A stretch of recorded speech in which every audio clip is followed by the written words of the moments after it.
በ24 ዓመቱ አብዛኛው ሰዎች በአመት የማይሰሩትን ብር እሱ በወር ይሰራል። ነገር ግን የእሱ ታሪክ አሁን የሚሰራበት ለግዠሪ ኦፊስ ውስጥ አልነበረም የጀመረው። ትንሽዬ ዶርም ውስጥ እሱና አንድ ፒሲው ብቻ ነበረው። እኔ ከዜሮ ነው የተነሳሁት። ምንም ነገር አልነበረኝ። ቤተሰቦች አይደለም ስለ ቢዝነስ ሊያስተምሩኝ አይደለም የሚያወርሱኝ ነገር ሊኖራቸው ምንም በቃ የተለየ ፕራክቲካል የሆነ ኤዱኬሽን መሬት ላይ ሊወርድ የሚችል ነገር አላስተማሩኝም። ኤቭሪቲንግ ከገንዘብም ደረጃ ራስንም ከመስራት ሁሉንም ነገር ራሴ ነው እያስተማርኩ የመጣሁት። ይህ የዮናስ መሐመድ ታሪክ ነው። ኢትዮጵያ ውስጥ የሚኖር ወጣት ሚሊዮነር ከደሃ ዩኒቨርሲቲ ተማሪነት ተነስቶ ወደ ሰልፍ ሜድ ሚሊዮነር ኢንተርፕረነር እና ዩቲዩብ ኮንተንት ክሬተር እንዴት እንደተቀየረ ሙሉ ታሪኩን የምናይ ይሆናል። ሰላም ጋይስ እንዴት ናችሁ? ዮናስ መሆነኝ ድጋሜ ተገናኝተናል። ዛሬ ርዕሱ ላይ እንዳነበባችሁት ስለ አዳማ ሳይንስና ቴክኖሎጂ ዩኒቨርሲቲ ነው የምናወራው። ዮናስ እንደ ማንኛውም ተማሪ እያጠና ክላስ እየተከታተለ ትልቅ ህልም ያለው ተማሪ ነበር። ነገር ግን በአራተኛ አመቱ ላይ ነበር የሆነ ነገር የተገለጠለት። አብዛኛው ተማሪ በፋይናል ኤግዛም ተጠምዶ እያለው እሱ የሚገርም ቢዝነስ ቢውልድ እያደረገ ነበር። የዲጂታል ማርኬቲንግ ካምፓኒም እዛው ባለው አንድ ላፕቶፕ ላይ ቢውልድ አደረገ። ስለዚህ ይለኛል ለመጀመሪያ ጊዜ 100 ሺህ ብር ሜክ ያደረኩት ዩኒቨርሲቲ ተማሪ እያለሁ ኦልሞስት ልወጣ አካባቢ ላይ ነበር ነው። ኤንድ ኢቭን ከመመረቁ በፊት ከ100 ሺህ ብር በላይ ይሰራ እንደነበረም ይናገራል። አብዛኛው ተማሪ ለተለያየ ስራ አፕላይ ሲያደርግ ዮናስ ኦልሬዲ የስኬት መንገድ ላይ ነበር። ውስጣችን ያለው ሃንገር፣ ውስጣችን ያለው ረሃብ መጥፋት የለበት። የሚያኖረን ነገር እሱ ነው ብዬ ነው ፐርሰናል ማም። ሞመንት የሆነ ሰው የመስራት ፍላጎቱ፣ የማደግ ፍላጎቱ፣ የመለወጥ ፍላጎቱ ሲሞት፣ አዲስ ነገር የመፍጠር ፍላጎቱ ሲሞት የዛኔ ነው መስጋት ያለበት። ሌላው ነገር በሙሉ ኦቨርካም የሚደረግ ነው ብዬ አስባለሁ። ዮናስ የዲጂታል ማርኬቲንግ ስራ ሲጀምር 8,000 እስከ 10,000 ብር ፐር ክላይንት ያስከፍል ነበር። ነገር ግን አሁን ላይ ከ30,000 እስከ 100,000 ብር ፐር ፕሮጀክት ያስከፍላል ዲፔንዲንግ ኦን ዘ ክላይንት። ዮናስ ዲጂታል ማርኬቲንግ ስራ ብቻ ሰርቶ አላቆመም ነበር። ካሜራውን አነሳ፣ ሴታፕ አድርጎ ጆርኒውን በተለያዩ ሶሻል ሚዲያዎች ሼር ማድረግ ጀመረ። ዮናስ በፍጹም የምታውቁት አልነበረም። አሁን ካለው ዮናስ ጋር ቶታሊ በሚባል ሁኔታ የተለያየ ህይወት ነው ያለን ሰው። የዛኔ በሬን ዘግቼ ለረጅም ጊዜ ራሴን አንኮንፈርተብልን ጥያቄዎች ይጠይቁኝ፣ መጽሐፍ በማንበብ ስራ በመስራት ያ ጊዜ ባይኖር ኖሮ ፕሮባብሊ እዚህ ቁሜ እናንተን እያወራሁ እናንተም እኔን የምታዳምጡብኝ ጊዜ በፍጹም አይመጣም ነበረ። የኮቪድ ታይም አሁን ላይ ተመልሶ ይመጣ ብሶ ደስ ይላል አይደል? የዛኔ ያባከነው ጊዜ ስለነበረ ማለት ነው።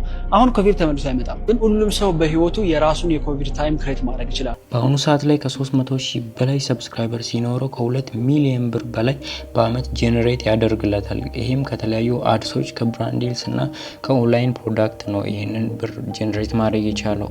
የሚመለከተው ሰው እውነት ለመናገር በጣም ቀላል ነበር ይመስለው። በቃ የሆነ 40 ምናምን ቪዲዮዎች አሉ ተቀረጹ፣ ኤዲት ተደረጉ፣ ወጡ ምናምን። እኛ ግን ብሊድ አድርገንበታል። በጣም ነው ብሊድ ያደረግንበት፣ በጣም ነው ሰፈር ያደረግነው።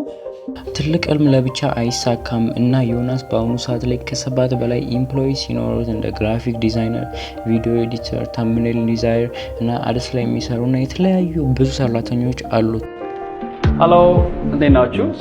የመጀመሪያው የኦፊስ ቱር ቪዲዮ ነው የሚሆነው። ለኔ ኦፊስ እንደቀየር ነገራችሁ ነበረ። እዚህ G+4 ህንፃ ላይ ነው ያለነው። ኦልሞስት ከገባን 1 ወር እንደዛ አካባቢ ሆኖናል።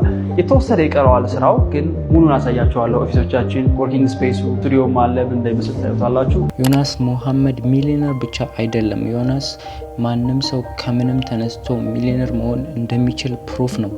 ማንም ሰው የሚጀምርበት ቦታ የመድረሻውን ቦታ ዲፋይን እንደማያደርግ ማሳያ ምልክት ነው። ዶርም ውስጥ ሀዘል ከሚያደርግ ተማሪነት ተነስቶ ሲኢኦ ኦፍ ዮናይል አድቨርት ኮንተንት ክሬተር እና ኢንፍሉዌንሰር ነው።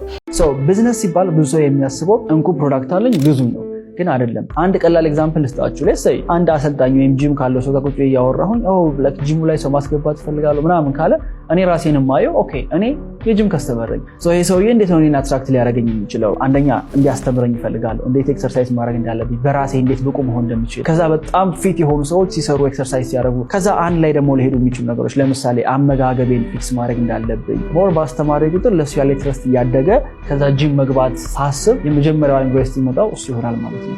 ይሄንን ነገር ሁሉም ቢዝነሶች ላይ መድገም ይፈልጋል። ኦኬ ይህ የእሱ ታሪክ ብቻ አይደለም፣ ያንተም ያንቺም ታሪክ ሊሆን ይችላል። እና ማሳካት የምትፈልጉት ድሪም ካለ ሜክ ሹር መማር አለማቆማችሁን እና መቼም እንደሚሳካ ማሰብ ማቆም የለባችሁም። ቢዝነስ ላይ መስራት ለሚፈልጉ ወይም ደግሞ ኢንተርፕረነር መሆን ለሚፈልጉ ስፔሻሊ ደግሞ ማርኬቲንግ ላይ ለሚሰሩ ምን ትመክራለህ?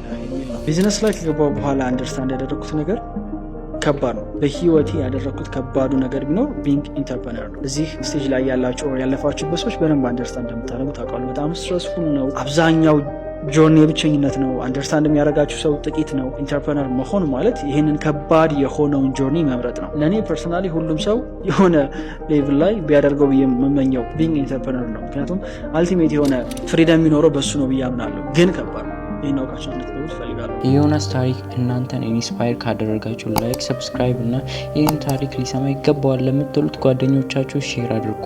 የእናንተም ታሪክ ቀጣይ ሊሆን ይችላል። ቴንክ ዩ ፎር ዋቺንግ ዲስ ቪዲዮ ሜክ ሹር ቱ ላይክ እና ቀጣይ እናንተን ያስተምራሉ ብዬ ያሰብኩትን ቪዲዮ ይዤላችሁ እስከመጣ ባይ